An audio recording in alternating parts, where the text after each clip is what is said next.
James Reid at Issa Pressman hiwalay na.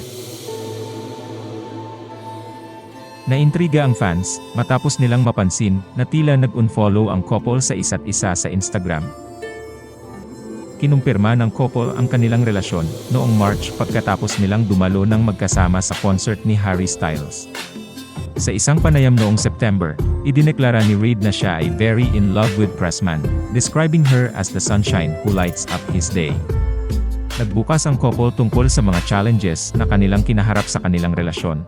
Ayon kay Issa Pressman, talagang pinaramdam ni James na komportable, malakas, ligtas, at protektado siya. Idinagdag niya na ang kanyang kasintahan ay palaging nakikita ang positibo sa bawat negatibo. Oh wow, 2023 has been a ride. Yeah. It's been, a roller coaster, but a lot of ups and downs, but I think, things are getting on the brighter side now. I'm very happy about that and just happy in general. Yeah. It's really growth, and then learning from everything that you go through, and then you always come out better. Sinabi rin ni Issa na sila ni James ay nahuhumaling sa pag-aalaga sa isa't isa. Idinagdag na ang kanyang kasintahan ay nahuhumaling sa kanya.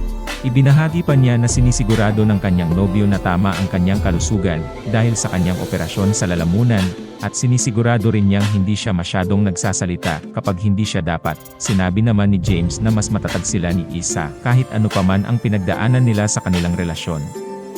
Ibinahagi niya na marami na silang pinagdaanan ngayong taon at talagang nasubok sila nito. Idinagdag na mas lalo silang naging matatag. Sa ngayon, hindi na makikita si Pressman sa Instagram following list ni Reid noong Sabado, November 11. Samantala, makikita sa page ni Pressman na fan account lang ni Reid ang sinusundan ng actress model at hindi ang kanyang opisyal na page.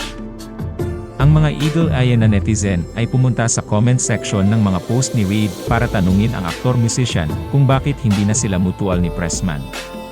Si Reid at Pressman ay hindi pa nagkomento sa publiko tungkol sa usapin. Habang sinusulat ito, apparently, wala pang pahayag sina James at Issa kung bakit sila nagpasya na i-unfollow ang isa't isa sa nasabing platform.